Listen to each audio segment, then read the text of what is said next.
नमस्कार, astro universe channel में आप सभी का फिर से स्वागत है।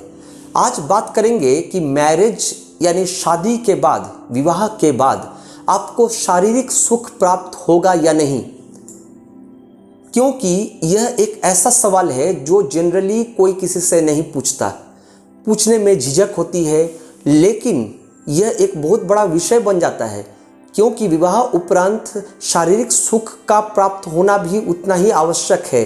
तो क्या ये किसी की कुंडली में लिखा है या नहीं, या इसका अभाव लिखा हुआ है?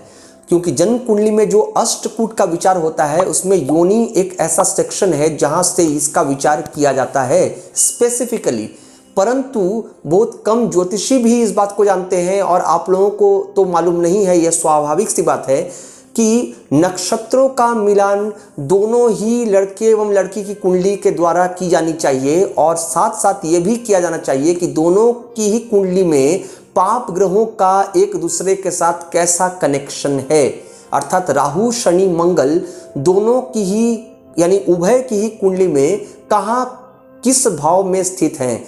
इससे तय होता है कि किसमें सेक्सुअलिटी कितनी अधिक होगी या कितनी कम होगी, क्योंकि 12 राशियों में 4 राशियां सेमी सेक्सुअल होती हैं, 4 हाईली सेक्सुअल होती हैं और 4 लेस सेक्सुअल होती हैं।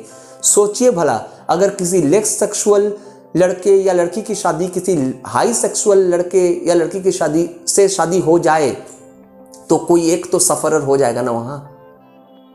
तो इसलिए वहाँ पर वो क्या करते हैं, बहुत बड़ी परेशानी लेकर के चले आते हैं, यानी उत्पन्न कर देते हैं। परंतु इस बात को रखने में सभी को झिझक होती है। कुंडली का मिलान करते समय यह एक बहुत वाइटल सेक्शन है जो 36 गुणों का जब मेल मिलान होता है, तो जिसको कि मैच मेकिंग कहते हैं, गुण विचार कहते हैं कुंडली का, वहाँ पर तो देखना आवश्यक है ही। इसके साथ साथ जो मैंने आपको मेंशन किया उसका भी प्रॉपरली एक विश्लेषण होना अति आवश्यक हो जाता है। इसके साथ साथ कैसे आप जानेंगे आपकी कुंडली में सेक्सुअल सुख लिखा है या नहीं? कईयों की शादी नहीं होती यानी विवाह योग नहीं होता, लेकिन यह एक इम्पॉर्टेंट चीज़ है लाइफ में, जो कि मनुष्य को आगे जीवन को बचने के लिए यानी जीवन को जीने के लिए यह भी इतना ही आवश्यक है जैसा कि फूड शेल्टर क्लॉथ यानी रोटी कपड़ा मकान। तो आप कैसे जानेंगे कि आपकी कुंडली में सेक्सुअल खुशी है या नहीं, या फिर यहाँ से आप डिप्राइव हो जा रहे हैं जिंदगी भर के लिए, जीवन भर के लिए? आपने आपकी बच्ची की शादी किसी लड़के के साथ दी, लेकिन आपकी बच्ची को वो सुख प्राप्त नहीं हो, उससे जीवन भर इसका रोना पड़े, तो आपको भी अवश्य दुख पहुँचेगा। ये बहुत ही अनफॉर्चुनेट है जिनके साथ ये होता है। तो बेझिझक कुंडली को विश्लेषण करवाएं किसी अच्छे पंडित यानी जानकार पंडित यानी एस्ट्रोलॉजर के पास जाकर के। तो इसका पता कैसे लगाएं, ये मैं आपको स्थूल जानकारी तो यहाँ दे दूंगा इस प्रोग्राम के माध्यम से, लेकिन आगे इसके बारे में विस्तारित जानने के लिए आप हमारे प्रोग्राम के साथ बने रहें और आप मुझसे सवाल भी पूछ सकते हैं। आगे आने वाले प्रोग्राम में मैं इसकी विस्तारित जानकारी आपको दूंगा। अभी स्थूल जानकारी मैं आपको मोट तौर पर दे रहा हूं। शुक्र अगर किसी की कुंडली में पीड़ित है, यानी लड़के की कुंडली में अगर शुक्र पीड़ित है, शुक्र का कनेक्शन कहीं राहु से है, मंगल से है, तो फिर यह दिक्कतें लेकर के आता है। शुक्र अगर शनि के प्रभाव में है या बुध के प्रभाव में है, और बुध अगर मैलेफिक प्लैनेट के कनेक्शन में है यानी पाप ग्रहों के कनेक्शन में है, तो भी यह स्थिति उत्पन्न करेगा। स्पेशली अगर इसका कनेक्शन लग्नाधिपति अष्टम सप्तम या फिर सप्तम अष्टम का कनेक्शन कहीं इन ग्रहों राहु शनि बुध के साथ हो जाए, तो फिर यह दिक्कतें ला देता है। और किसी लड़की की कुंडली में अगर है तो वहाँ पर मंगल का निस्तेज हो जाना या फिर मंगल का किसी ऐसे ही ग्रहों के साथ अर्थात राहु शनि बुध के साथ कनेक्शन में आ जाना, ये भी इसी को इंडिकेट करता है कि वो उदासीन हो जाएंगे सेक्सुअल मैटर पर, अर्थात न उनमें रुचि रह जाएगी और न उन्हें यह प्राप्ति हो पाएगी। परंतु बाहर से किसी दंपत्ति को हम जब देखते हैं जो नव दंपत्ति भी यानी नव विवाहित हैं, तो हमें लगता है कि ये कितने सुखी हैं, कितने खुश नज़र आ रहे हैं, क्योंकि उनके फेस पर स्माइल है, हम बाहर से उनको देख रहे हैं।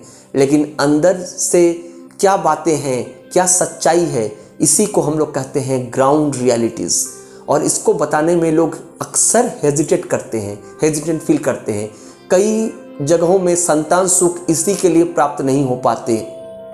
तो आने वाले दिनों में अगर आप अपने आप को किसी ज्योतिषी के पास, यानी अच्छे जानकार ज्योतिषी के पास जाकर के इन समस्या को अगर न रखें तो वो आपके इन कष्ट का निवारण नहीं कर सकेंगे और जीवन भर आपको शायद रोना पड़ेगा। हालांकि आपने तो पार्टीज़ और रिसेप्शंस वगैरह दिए हैं, वहाँ ज़बरदस्त खर्च किए, आपने बिल्कुल पानी की तरह पैसे को बहाया और खुशी का एक मौका वहाँ आया आपको।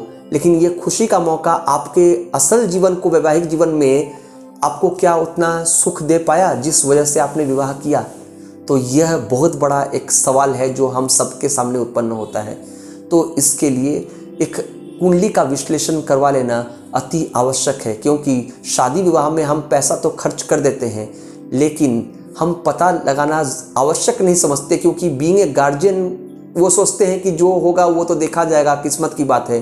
परंतु आप क्या चाहेंगे कि आपके बच्चे कल आपको ब्लेम करें, यानी पेरेंट्स को ब्लेम करें कि आपने मेरी शादी ऐसी जगह दे दी जहां मेरा जीवन नरक बन गया, सुख प्राप्ति की जगह?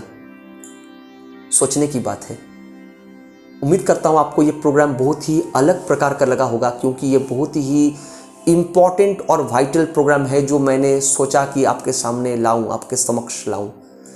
ऐसे प्रोग्राम को देखने के लिए हमारे चैनल के साथ बने रहें। नमस्कार।